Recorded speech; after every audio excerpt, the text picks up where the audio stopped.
Let me transport you back to the late 90s. Smartphones aren't a thing. The internet is the wild west of .coms and YouTube is just a twinkle in someone's eye. You know, when I was a kid, all I needed was a beanbag and a TV to watch cartoons. In 1996, Cartoon Network launched their Cartoon series, which featured original shows from indie creators. And they were weird! They weren't as gritty or experimental as Adult Swim, and not as safe and formulaic as other kid-friendly shows. They existed in a grey area. These shows were sarcastic and offbeat and just downright strange. At the same time, Pixar released Toy Story to rival Disney. It's hard to imagine a time before Pixar these days, but even so, I remember my friends dragging me to the cinemas to watch it saying, you gotta see this movie. And rightly so, it blew me away. We'd even line up our toys after that, waiting for them to move just like they did in the film. I had a similar reaction recently to Into the Spider-Verse. It wasn't just the animation, it was the quality of the writing that stunned me. There are so many other cartoons and animes that I could talk about, like how Dragon Ball Z and Sailor Moon brought anime into the limelight with serialized storytelling, and all the tons of other animations I haven't even had the chance to watch coming out these days. But you guys didn't come here to listen to me talk about the good old days, so let's fast forward. Hey, I'm Danger Dolan. I've done gaming videos and countdowns and animation and art. Here's an artist's impression of what I look like today. So I started Planet Dolan from my bedroom when I was about 23 years old. It's been a long, weird journey to get where I am today, and lots of things have changed, but one thing has always stayed the same. Our goal. Our one goal. To make a cartoon. One lousy season. This hasn't quite happened yet. We've made edutainment videos, we've done music, we've done a visual novel, a book, a video game. We dance around cartoons, but we don't touch them, because YouTube isn't quite there yet to support them. Don't get me wrong, it's close, and there's lots of animation on YouTube, but not quite there for cartoons. We would love to make things with longevity, focusing on original characters and brands like a film or a TV show or a cartoon that have rewatchability, a new or even an existing IP, completely separate from Planet Dolan. In a lot of ways, YouTube is a dream job, right? You get to make the content you love. You work from home on your schedule, you interact with fans, you be your own boss. I'm always going to be grateful to the platform. It's changed my life in innumerable ways. But the part about YouTube I've always loved is the idea that anyone can make it, no matter where you're from, just like the lesson you'll learn at the end of Ratatouille. You don't need to be an extrovert, you don't need to know the right people, you don't even need to network to succeed. You just need to make quality content, and the algorithm will help you find your tribe somewhere online, no matter how obscure the thing you're making. Right now, we at Planet Dolan work on the YouTube treadmill. Produce a thing, produce more things, upload, or people will leave. As many can attest, it can become a fast-produced, fast-consumed, impersonal burnout factory. Working alone, words on a screen. I live in Australia, far away from our staff. It might as well be Pluto. Trending on YouTube, you'll find celebrities on American talk shows, punky people doing social experiments, movie trailers, apology and breakup videos, politics, high-budget studio music videos, makeup tutorials and vlogs, and occasionally storytime animations. You might be tempted to be salty about this list, but that's what people like to watch. Tomorrow, it's going to change. You can fight the tide or you can adapt to it. Now, if you'll permit me to geek out a bit, there's already lots of wonderful animated content on this platform. My favorite being fictional, cartoon-like story videos that are just getting started. The same guys who started Cartoon over at Frederator helped Natasha kickstart Bee and Puppycat on YouTube, which has since turned into a cartoon on VRV and a comic series too. Vivian started Has Been Hotel on her channel, funded by fans on her Patreon, which is shaping up to be pretty incredible. Over here you have Mystery Skulls, which started as a type of Scooby-Doo music video parody and went to extreme with visual storytelling. It's always a treat to rewatch. I first got introduced to Michael Cusack's work through the Rick and Morty episode Bushworld Adventures. The writing was so good I had to tweet him about it. And I'm sure I'm not the only one waiting for Ross O'Donovan's Gamerverse project. Some YouTube series were written, boarded and directed and animated by one person alone over months or years. If you ever want a lesson on how to make a goal-oriented character, you should check out Felix Colgrave's Double King on his YouTube channel if you haven't already seen it. Jeremy from Terminal Montage's Something series is a super interesting case study on mixing animation with inventive sound design. Another animation channel funded by Patreon and fans. But the biggest success story in my eyes is Rooster Teeth, going from YouTube Machinima Red vs Blue to the 3D animation Monty Oom's Ruby, using nothing but Poser to get started, And now Genlock with A-list celebrity voice actors, which I see as a banner over Times Square earlier this year. That is insane. And it was a thrill to hear Bernie Burns talk about the journey in person at PAX Australia 2017. And yes, I'm sure there are tons of new and classic animations on YouTube that I just don't know about yet. In 2018 at VidCon Australia, I was on an art and animation panel along with Draw Jazza, The Amazing, Jaden Animations, and Odd Ones Out, feeling super out of place considering these guys all knew each other, and I'm the only one of the group who just can't draw at all. Personal shout out actually to Jaden for going out of her way to chat to me and, make me feel welcome before the panel. On the panel, we were all asked what our goals were, and I was surprised when the others said they were taking it, one day at a time. When I said our only goal from day one on YouTube has been to make a cartoon, I was even more surprised when the audience cheered.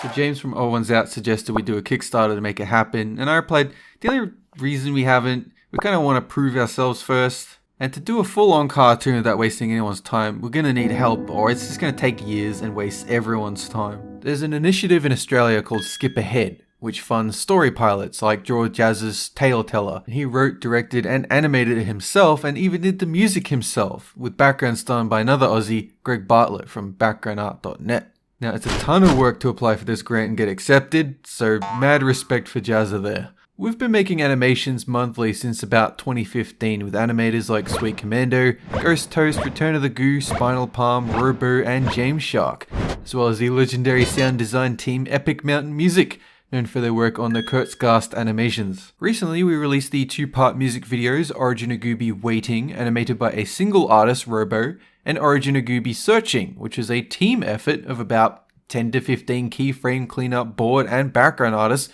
throughout most of 2019. As you'll see here, from boards to roughs to cleanup and final comp, we approached it as if it were a studio project, thanks in no small part to our art director WOLFGANG, who we actually met at VidCon Australia. Likewise, our visual novel End of Doopy was a proof of concept with a shoestring budget, basic dialogue, comic style keyframe scenes, purely to show what it's like to handle a longer cartoon episode length production from the ground up, but in a way that's actually feasible on YouTube. What we learned from a high budget short project and a low budget long project is this: animation takes an ungodly amount of time if you want to keep your vision intact. If you don't have a network or team, aka if you're independent, you will be working around this issue. You can cut corners by rigging characters or reusing assets. You can lower the scope of the project. You can accept you'll be working on a short thing for years, more as a proof of concept or for fun or side work, or maybe just a shining gem for your portfolio.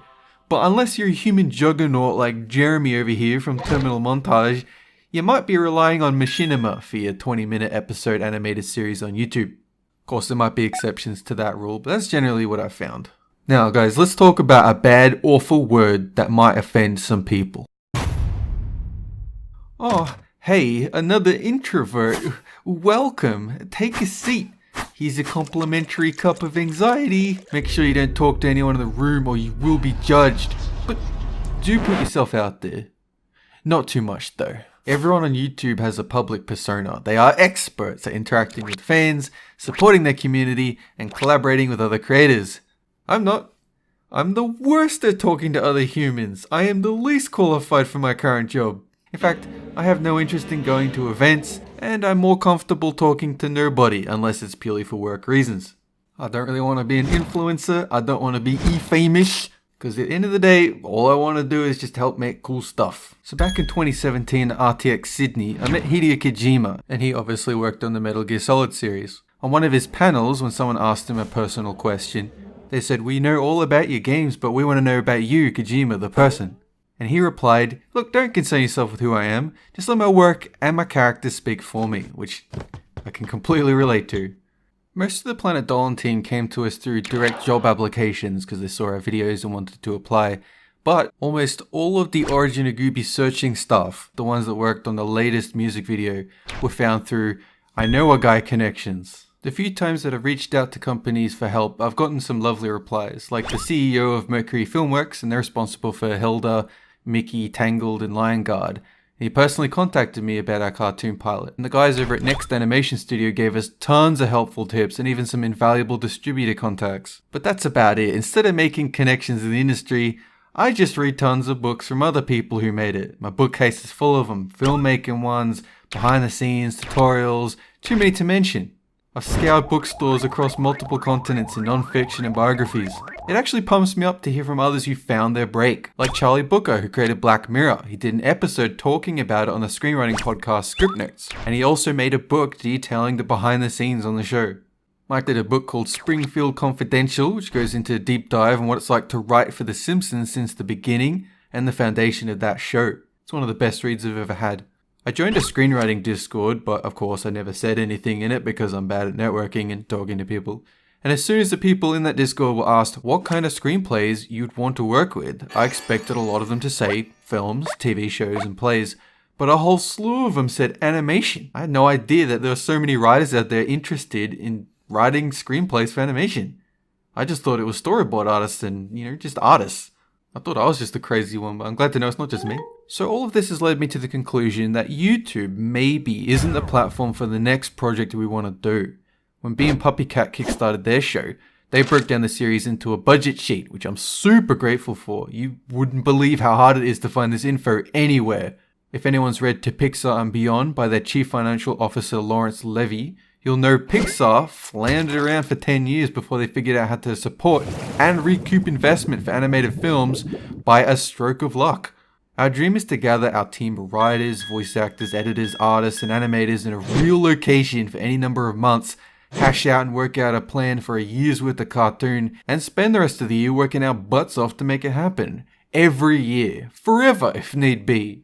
I met one of our Planet Dolan artists, Froggy with Fries, in Vancouver, and he asked what we'd be willing to do to make a cartoon, and I just laughed. My answer was anything. I'd sell my house to fund production, I'd upend my life and live on the other side of the planet for men a completed pilot. You'd be scared at what I'd do to make a cartoon.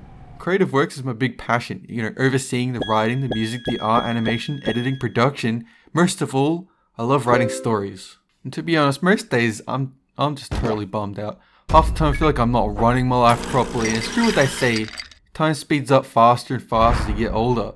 But the one thing I am confident about is that I want to work with cartoons. Most of my days are spent at cafes writing animation screenplays that might never get made, and I'll admit it's frustrating being so close but not quite there. So I'm going to commit the most dire folks pass and just ask you guys directly if you have any references, someone in the industry, or you have suggestions about what we can do next. Share this video to anyone you like. Feel free to share your own story if you're in a similar situation. Now let me just finish by saying that even if this goes nowhere and we never end up making anything worthwhile, there are two artists who ideally wish this video would help.